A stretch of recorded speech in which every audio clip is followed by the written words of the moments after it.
হযরত ওমর রাদিয়াল্লাহু তিনি কান্না করতে করতে তার চেহারায় দাগ এসেছিল, এত পরিমাণ কান্না করতেন। এমনকি দেখেন আজকে আজকে যারা রাষ্ট্র পরিচালনা করতেছে তাদের কোটি কোটি টাকা দুর্নীতি, কোটি কোটি টাকা। এবং বিগত সময়ে যারা যারা এদের ভোটে দাঁড়িয়েছিল এমপি প্রার্থী, অনেকের হলো ঋণ খিলাপি আছে, কোটি কোটি টাকা ঋণ, তাও তাদেরকে নমিনেশন দেওয়া হয়েছে, তারা এমপি হয়েছে। হাসিনা সরকারের আমলে অনেক এমপি কোটি কোটি টাকা বাহিরে নিয়ে আত্মসাৎ করেছে, আমাদের দেশের টাকা। এটা কিন্তু আমাদের দেশের সম্পদ। যত টাকা খরচ হয় আমাদের প্রত্যেক মানুষের এটা কিন্তু হক। এই টাকাগুলো 1 টাকা যদি বাইরে আত্মসাৎ করে বাজার করে, এরা কিন্তু প্রত্যেকটা মানুষের সে হক কি করবে, নষ্ট করবে। হযরত ওমর রাদিয়াল্লাহু তিনি মোমবাতি জ্বালিয়ে রাষ্ট্রের কাজ করতেছেন। রাষ্ট্রের কাজ করতে গিয়ে 2 জন তেনার নিজস্ব ওয়ারিশ রাতের বেলা চলে আসলেন তার কাছে, তাকে সালাম দিয়ে বললেন যে আমরা কি প্রবেশ করতে পারি? খলিফাতুল মুসলিমিন বলতেছেন যে কেন? বলতেছে আপনার সাথে আমাদের কিছু পার্সোনাল কথা আছে। খলিফাতুল মুসলিমিন ডাক দিয়ে বলতেছে তোমরা একটু অপেক্ষা করো। তখন তিনি তার যে মোমবাতি ছিলেন ওই মোমবাতিটা নিভিয়ে দিলেন, আর একটা মোমবাতি জ্বালাইলেন। যারা তার ওয়ারিশ তার কাহিনী দেখে একটু কৌতূহল জাগলো, তাকে জিজ্ঞেস করলো যে আপনি এইরকম কেন করলেন? আপনার সাথে আলাপ করতে আসলাম, মোমবাতি তো জ্বালাইছিল, ওইটা দিয়ে তো আলাপ করলেই হতো। খলিফাতুল মুসলিম বলতেছে না, আমি এতক্ষণ কাজ করলাম রাষ্ট্রের কাজ, রাষ্ট্রের মোমবাতি দিয়ে, আর তোমরা আমার সাথে কথা বলবে পার্সোনাল কথা। সেই পার্সোনাল কথা যদি আমি রাষ্ট্রের মোমবাতি জ্বালিয়ে করি তাহলে আল্লাহর আদালতে আমাকে কঠিন জবাব দিতে হবে। আরে কি ভয়! হযরত ওমর রাদিয়াল্লাহুর একটা ঘটনা আছে। তিনি যখন খলিফা ছিলেন রাতের বেলা দেখতেন যে কার কি অবস্থা, কে কোন হালে আছে। তিনি যাইতে যাইতে এক পাহাড়ের কাছে যান, যা দেখেন পাহাড়ের এক তাঁবু থেকে কান্নার আওয়াজ আসতেছে বাচ্চাদের। তিনি চলে গেলেন, যা জিজ্ঞেস করলেন, যা দেখলেন যে একটা মহিলা সে চুলেতে কি যেন নাড়তেছে।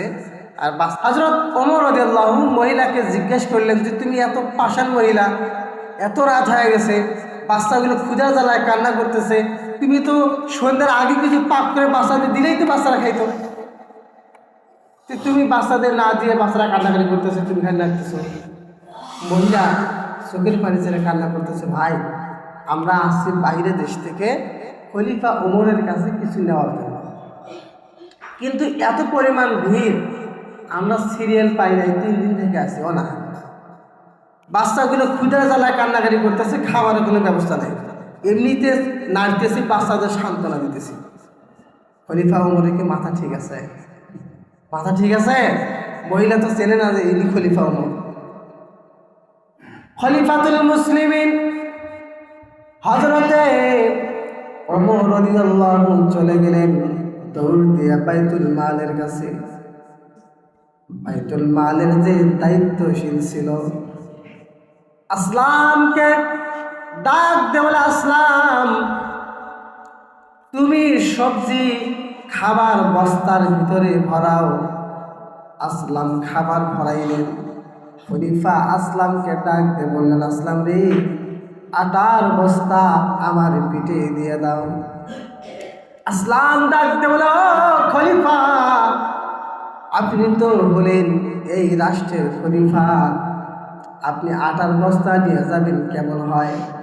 আমি তো আসলাম আছি আটার বস্তা নেওয়ার জন্য, আমি আটার বস্তা নিয়ে যাইব, কই যাইতে হবে আপনি বলেন? খলিফা বলে, আসলাম রে, আমার হিসাব আমাকে দিতে হবে, আমার হিসাব তো তুমি দিবে না। আসলাম রে, আটার বস্তা আমার পিঠে দাও, আটার বস্তা। খলিফাতুল মুসলিমিন পিঠে করে নিয়ে মহিলার কাছে চলে গেলেন। সেখানে গিয়ে তিনি নিজেই রুটি পাকাইলেন। রুটি বানানোর পর তিনি সবজি দিয়ে সন্তানদেরকে তৃপ্তি সহকারে খাওয়াইলেন। মহিলা দৃশ্য দেখলেন। খলিফাতুল মুসলিমিন বলল, মহিলা তুমি পরদিন খলিফাতুল মুসলিমিন ওমরের দরবারে চলে আসবে, আমি তোমাকে আরো কিছু দেওয়ার ব্যবস্থা করব।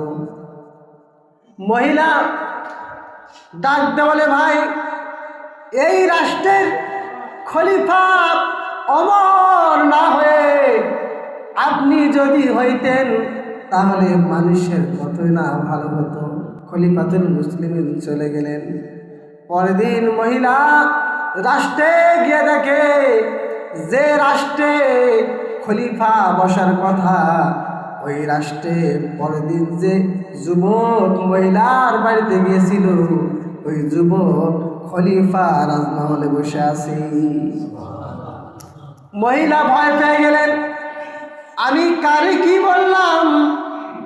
আমি বলেছিলাম যদি ওমর খলিফা না হয়ে তোমার মতো যুবক খলিফা হতো তুই না ভালো হতো। আরে তিনি তো সেই খলিফা ওমর, আমাকে কি জন্য বলে? খলিফাতুল মুসলিমিন ডাক দেওয়াল, মহিলা চলে আসো, কিছু মনে কর না, ভয় পেও না, আমি তোমার খবর নিতে পারি নাই, আমি অপরাধী, আমি তোমার কাছে ভুল করেছি, তুমি আমাকে মাফ করে দাও।